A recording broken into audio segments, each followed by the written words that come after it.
Ich muss mich immer wieder fragen, bin ich ein Mitläufer oder werde ich zum Mitläufer von der Jesus-Nachfolger?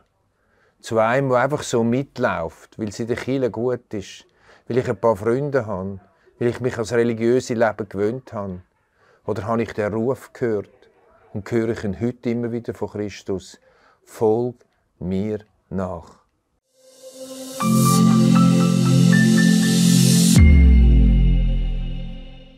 Herzlich willkommen zum Bibelsee-Training fürs Alltagsleben.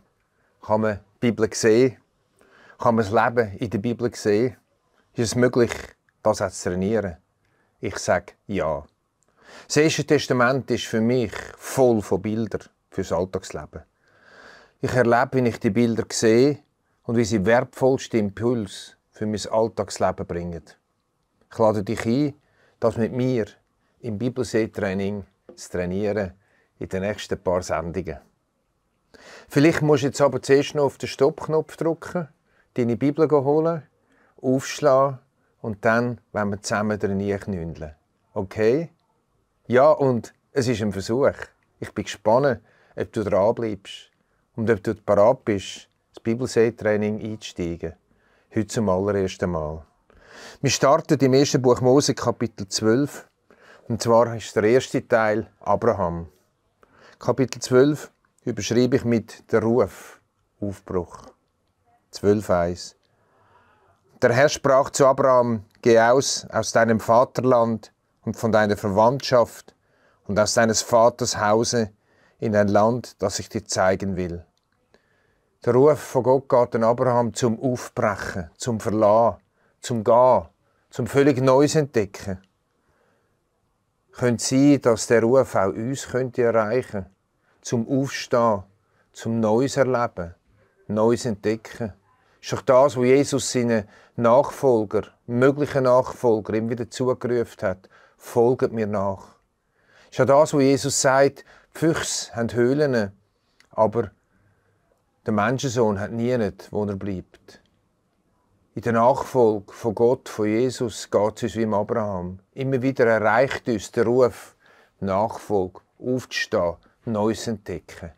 In welchem Bereich von meinem Leben könnte es darum gehen, Neues zu entdecken, aufzustehen, nicht stehen bleiben, in Bezug auf Beziehungen, in Bezug auf Versöhnung, in Bezug auf Beruf, in Bezug auf Kirche, in Bezug auf Gott.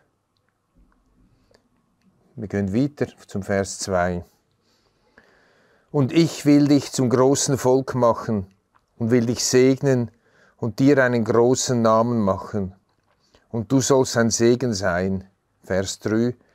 Ich will segnen, die dich segnen, und verfluchen, die dich verfluchen. Und in dir sollen gesegnet werden alle Geschlechter auf Erden. Das ist sehr schmal, von verschiedenen Mal, wo wir nachher werden zusammen sehen, wo Gott dem Abraham eine Verheißung gibt. Eine gewaltige Verheißung. Dass ein grosses Volk aus ihm rauskommt. Und dass in ihm, seinen Nachfolger, alle Geschlechter auf der Erde werden gesegnet werden. Das ist eingetroffen in Jesus Christus. Und das ist das Besondere jetzt an diesem Bibelsee-Training. Wir sehen da drin, wie sich eine Spur von dieser Verheißung durchzieht und wie sich schlussendlich in Christus erfüllt und immer noch mehr erfüllt heute. Indem es das Volk tatsächlich noch gibt, durch alle Schwierigkeiten durch alle Nöte durch. Und wenn wir sehen, wie das Reich von Christus sich ausbreitet, nebst der wirklichen Nation von Israel. Das gibt mir Sicherheit, das Wort Gottes stimmt. Gibt es dir das auch? Wir gehen weiter zu Vers 5. So nahm Abraham Sarai, seine Frau, und Lot, seines Bruders Sohn, mit aller ihrer Habe, die sie gewonnen hatten, und die Leute, die sie erworben hatten in Haran, und zogen aus, um ins Land Kanaan zu reisen. Der Lot ist mit. Aber der Lot hat keinen Ruf gehabt. Der Abraham hat den Ruf gelassen. Der Lot sehe ich da drin als eine Art Mitläufer. Er ist mitgegangen. Warum, weiss ich nicht. Vielleicht hat der Abraham gesagt, komm mit. Er war also nicht der Gerufene. Nicht der gehört hat, folg mir nach, ich will dir etwas Neues zeigen. Sondern ein Mitläufer. Ich muss mich immer wieder fragen, bin ich ein Mitläufer? Oder werde ich zum Mitläufer von den Jesus-Nachfolger. Zu einem, der einfach so mitläuft, weil es in der Kirche gut ist, weil ich ein paar Freunde habe, weil ich mich ans religiöse Leben gewöhnt habe. Oder habe ich den Ruf gehört und höre ich ihn heute immer wieder von Christus: Folg mir nach. Später werden wir sehen im Leben von Lot, dass er als Mitläufer zwischen Stuhl und Bank gelandet ist. Mitläufer ist nie gut. Als Mitläufer kann man nie zufrieden sein als Nachfolger von Jesus. Es braucht einen Ruf, es braucht das Hören: Folg mir nach. Und der Ruf will Christus Jesus jedem entgegenrufen. Und so wird er kein Lot haben. Wir sehen ja dann beim Volk Israel, dass es heisst, dass ein Haufen Mischvolk ausgezogen ist aus Ägypten. Und das sind die Ersten, die gemotzt haben. Das sind die Ersten, die Lampen gemacht haben. Nicht Berufene, sondern einfach so Mitläufer sind die Ersten, die den Kirche ausrufen. Die Ersten, die sagen, das passt mir nicht und dieses nicht. Aber Menschen, die berufen sind und gerufen sind, diese Menschen, die werden nicht so schnell irre werden. Es sind die bereit sind, den Preis der Nachfolge zu zahlen. Menschen, die gerufen sind in die Nachfolge und ins Neues entdecken. Wir gehen weiter auf Vers 10, immer im 12. Kapitel. Es kam aber eine Hungersnot in das Land. Da zog Abraham hinab nach Ägypten, das sich dort als ein Fremdling aufhielte, denn der Herr war groß im Lande. Der Abraham geratet an dem von Gott versprochenen Land, dort, wo er hingehört hat, in eine Hungersnot. Die Hungersnot lässt ihn ausweichen, an einen Ort, wo Gott nicht gedacht hat, dass er hingehen soll. Es lässt ihn ausweichen nach Ägypten runter, einfach am fremden Ort. Ich habe mich gefragt, was mache ich, wenn meine Seele Hunger hat? Ich kenne Hungersnöte in meiner Seele. Moment der Leere, wo dann Christus kommt und sagt, ich bin das Brot vom Leben. Glaubst du mir das? Glaubst du, dass ich dir zu essen gebe? Glaubst du, dass ich genug bin für dich? Oder wohin weichst du aus, wenn deine Seele Hunger hat? Das ist eine ernsthafte Anfrage, immer wieder an einen Typ wie mich, der immer unterwegs ist, der immer in Bewegung ist, der immer noch ein bisschen mehr will. Glaube ich, dass wenn Christus sagt, dass er das Brot vom Leben ist. Der Abraham hat nicht geglaubt, dass er dort genug zu essen hat und Gott ihn ernährt, wo er ihn hingeschickt hat. Er ist ausgewichen auf Ägypten. Und jetzt? Wir gehen in Kapitel 13 und ich habe es überschrieben mit Umweg. Ich lese Vers 2 und 1. So zog Abraham herauf aus Ägypten mit seiner Frau, mit allem, was er hatte, und Lot auch mit ihm ins Südland. Abraham aber war sehr reich an Vieh, Silber und Gold. Komisch. Jetzt ist der Abraham doch reicher zurückgekommen von Ägypten, als er runter ist. Wie ist jetzt das, wenn wir Umweg machen? Wenn wir einen Weg gehen, wo Gott denkt, nein, es ist nicht der richtige, kann das sein, dass wir reicher zurückkommen, als wir gehen? Gott handelt oft anders, als wir denken. Gott macht manchmal aus Umweg noch, wenn es als Mist aussieht, noch Dünger. Gott kann uns reicher machen, wenn wir Umweg gehen. Das gilt für uns. Aber Freunde, das gilt auch für andere Mitchristen. Wo wir manchmal so auf sie herabschauen und denken, wieso gehen jetzt sie den Umweg? Wieso machen jetzt die das? Die verpassen die etwas. Ah ja, der Umweg hat Abraham geschmerzt. Aber schlussendlich hat ihn Gott trotzdem gesegnet. Weil eben Gott aus Mist kann Dünger machen und Umweg kann zu Segensweg wandeln.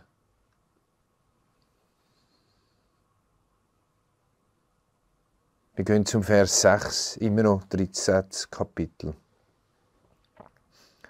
Der Lot und der Abraham miteinander in der Steppe. Die Steppe ist karges Land. Da mag es nicht wahnsinnig viel Herden leiden, nicht beliebig voll Schaf und Geissen. Und das haben die zwei müssen spüren. Es heisst nämlich da im Vers 6, Und das Land konnte es nicht ertragen, dass sie beieinander wohnten, denn ihre Habe war groß, und sie konnten nicht beieinander wohnen, und es war immer Zank zwischen den Hirten von Abrahams Vieh und den Hirten von Lots Vieh. Das Land ist zu klein. Kennen wir das in unserem Leben? Wenn das Land klein wird. Wenn man anfängt, Platzangst zu bekommen. Wenn man anfängt, Eifersucht zu entstehen. Wenn anfängt, Futterneid zu entstehen. Wenn es anfängt, eng zu werden. Wie reagieren wir dann? Machen wir unsere Ellbogen breit? Wie hat der Abraham reagiert?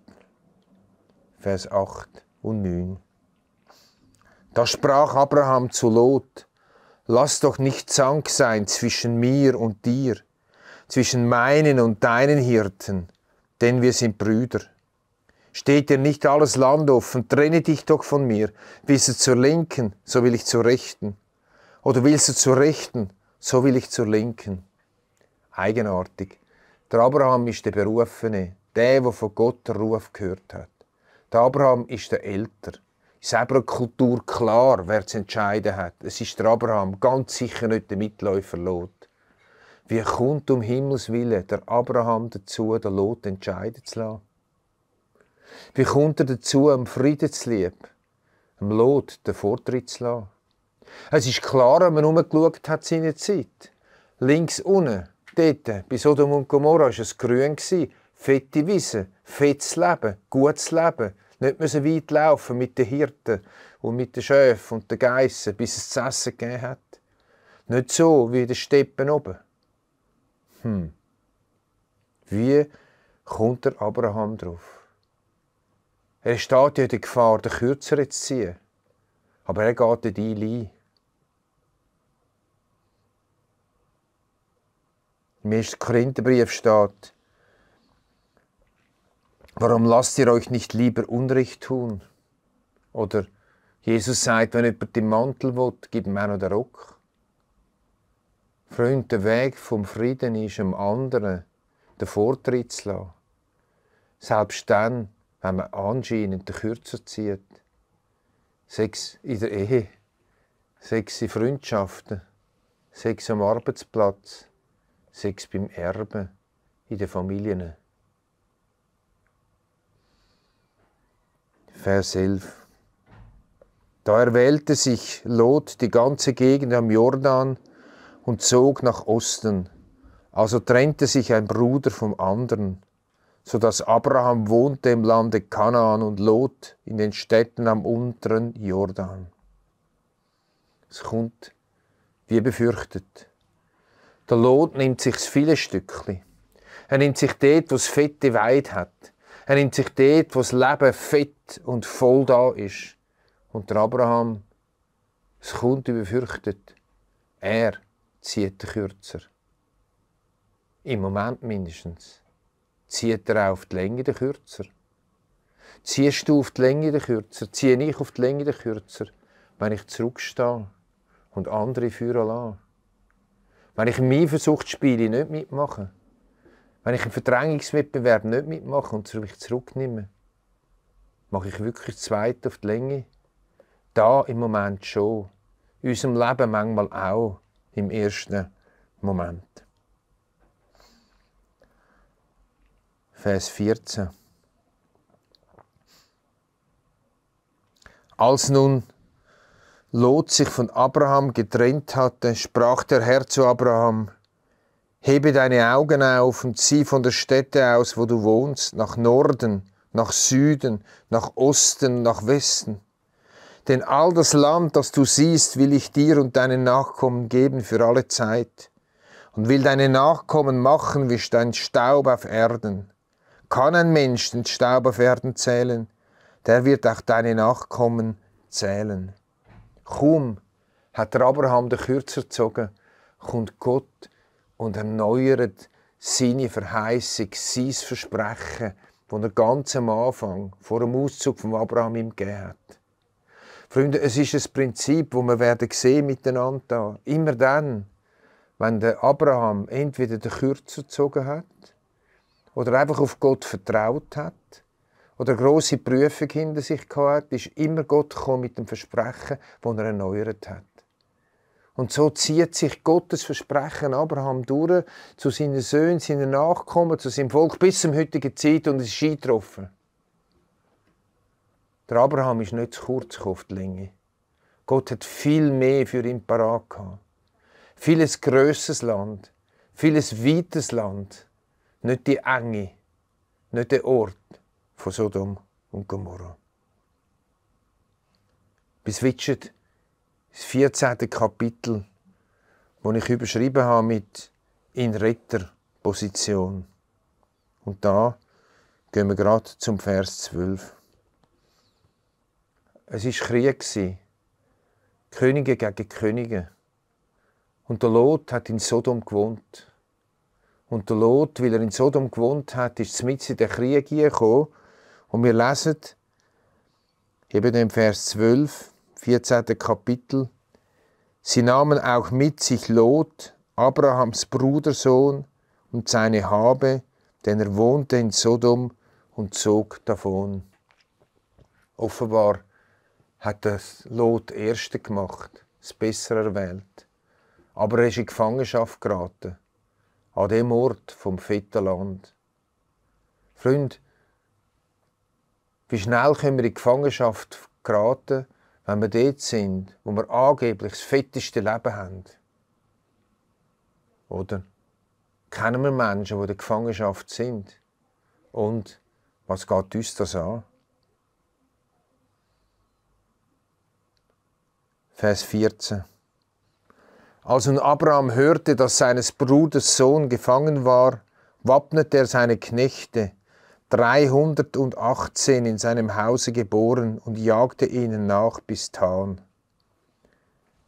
Der Abraham, in dieser Steppe, wo weniger fett war, abgesondert für Gott, war in der Lage, den Lot zu befreien. Er hat ein klares Leben gehabt, kein gemischtes Leben. Wenn wir ein klares Leben auf der Seite von Gott haben, auch wenn es manchmal ein bisschen nach Steppe und nicht grünes Gras aussieht, auch wenn es manchmal ein bisschen komisch ist, so ganz mit dem Gott zu leben, dem Ort, wenn wir wirklich auf der Seite von Gott leben, sind wir in der Lage, dass er allmächtig uns brauchen kann, um Menschen zu befreien. So wie Christus gesagt hat, dass er gekommen ist, um Gefangene in die Freiheit zu führen, so haben wir den Dienst von Jesus zu übernehmen, Gefangene in die Freiheit zu führen. Und weisst, das macht glücklich. Weisst, das macht das Leben aus. Nicht einfach das fette Gras, sondern können andere Menschen in die Freiheit führen und zu schauen, wie ihr Leben zum Blühen kommt. Das ist wirklich das Leben in der Nachfolge von Christus. Jetzt kommen wir zu einer ganz spannenden Passage. Der Abraham hat den Lot befreit, den König von Sodom und Gomorra befreit. Und jetzt kommen zwei Männer dem Abraham entgegen. Ich lese Kapitel 14, Vers 17. Als er, der Abraham, nun zurückkam von dem Sieg über Kedor, Laomer und die Könige mit ihm, ging ihm entgegen der König von Sodom in das Tal Schave, das ist das Königstal. Der eine, der also Abraham entgegengegangen ist der König von Sodom. Aber ein anderer ist ihm noch zuvor gekommen. Das heisst nämlich im Vers 18. Aber Melchisedek, der König von Salem, trug Brot und Wein heraus, und er war ein Priester Gottes des Höchsten, und segnete ihn und sprach: Gesegnet seist du, Abraham, vom höchsten Gott, der Himmel und Erde geschaffen hat. Und gelobt sei Gott der Höchste, der deine Feinde in deine Hand gegeben hat. Und Abraham gab ihm den Zehnten von allem. Also nach der Befähigung, den Lot zu befreien und damit auch noch andere zu befreien, noch der König von Sodom und Gomorra, nachdem zieht ihm der König Melchisedek entgegen, ein König aus Salem. Was für eine Person. Im Neuen Testament heisst es, dass der König Melchisedek weder Anfang noch Ende hat. Er ist nicht irgendwann geboren worden und irgendwann gestorben, sondern ewig. Und das ist ein starker Hinweis auf Christus Jesus. Und ich darf mit verschiedenen Auslegern glauben, dass da Christus Jesus in der Präexistenz dem Abraham begegnet ist. Und er hat ihn gesegnet mit Brot und Wein. Schon der Ausblick auf das, was man Christus wird tun später. Brot und Wein im Abendmahl. Was für eine Begegnung. Der Diener vom Allerhöchsten, der Sohn von Gott, begegnet dem Abraham und er segnet ihn mit Brot und Wein. Jetzt kannst du natürlich sagen, mit Brot und Wein kann ich nichts kaufen. Das ist so. Aber es ist nicht ums Kaufen gegangen, sondern es ist um den grossen Segen gegangen. Und da war dem Abraham so viel wert, dass er aufgrund von dem Segen nachher Melchisedek den 10. von allem gegeben hat. Da sehen wir den 10. Teil zum ersten Mal in der Bibel. Freund, was ist es dir wert, im Abendmahl Christus zu begegnen, im Brot und in Wein? In die Gemeinschaft jetzt treten. Dann es kommen auch andere Leute, die um dich buhlen. Nämlich kaum ist der Melchisedek weg gewesen, heisst es da, das Vers 21, da sprach der König von Sodom zu Abraham, gib mir die Leute, die Güter behalte für dich. Jetzt ist der irdische Fürst gekommen. Er wollte den Abraham reich machen. Er hat gesagt, gib mir die Leute zurück, Beute behalte für dich. Du sollst reich werden, du sollst belohnt werden für die Befreiungstat. Was hat Abraham gesagt? Vers 22. Aber Abraham sprach zu dem König von Sodom, ich hebe meine Hand auf zu dem Herrn, dem höchsten Gott, der Himmel und Erde geschaffen hat, dass ich von allem, was dein ist, nicht einen Faden, noch einen Schuhriemen nehmen will, damit du nicht sagtest, du hättest Abraham reich gemacht.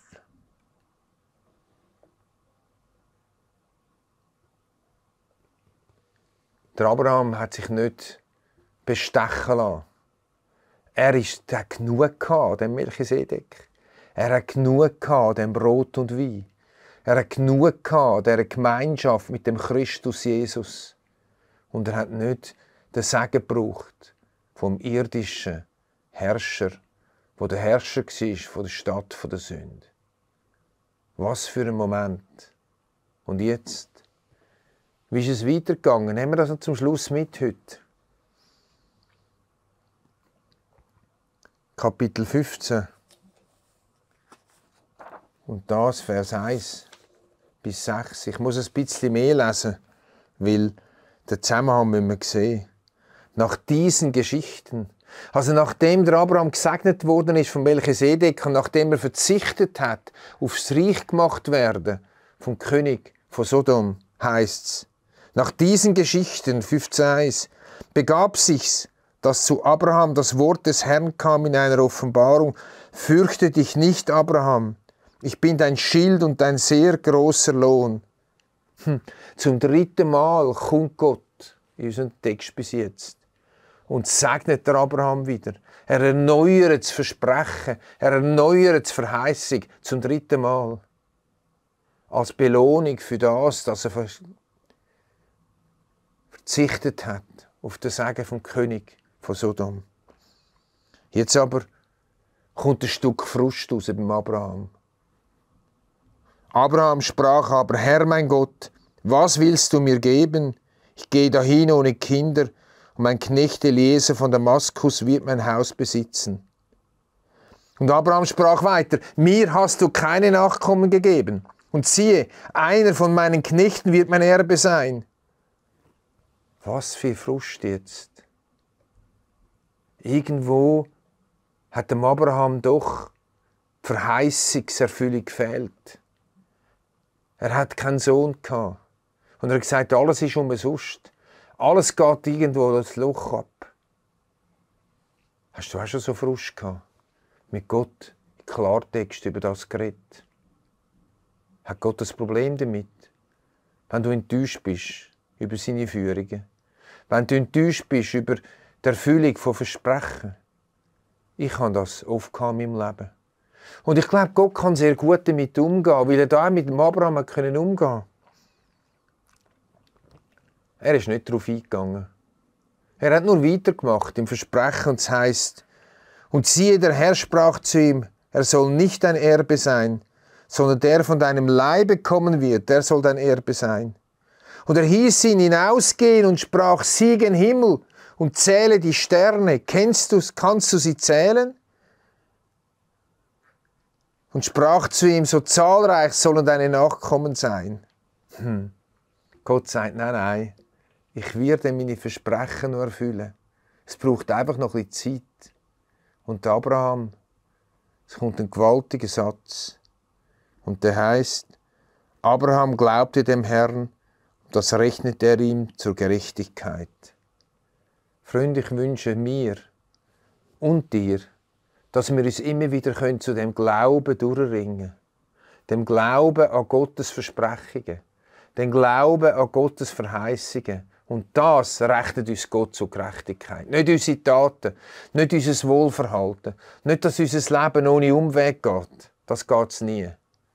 Sondern es ist immer wieder das Durchringen zum lebendigen Glauben. So, das war es heute zum ersten Teil. Ich freue mich im zweiten Teil dann weiterzuschauen, wie es mit dem Abraham gegangen ist. Bis bald. Tschüss zusammen. Dieses Video ist nur möglich dank freiwilliger Unterstützung der Community. Unser Ziel ist es, täglich ein neues Video zu veröffentlichen. Um dieses Ziel zu erreichen, suchen wir 365 Videopartner, die uns mit je 150 Franken pro Jahr unterstützen. Als Videopartner trägst du direkt dazu bei, dass noch mehr Menschen das Evangelium hören und im Glauben ermutigt werden. Melde dich jetzt als Videopartner an unter www.livenet.ch/Videopartner.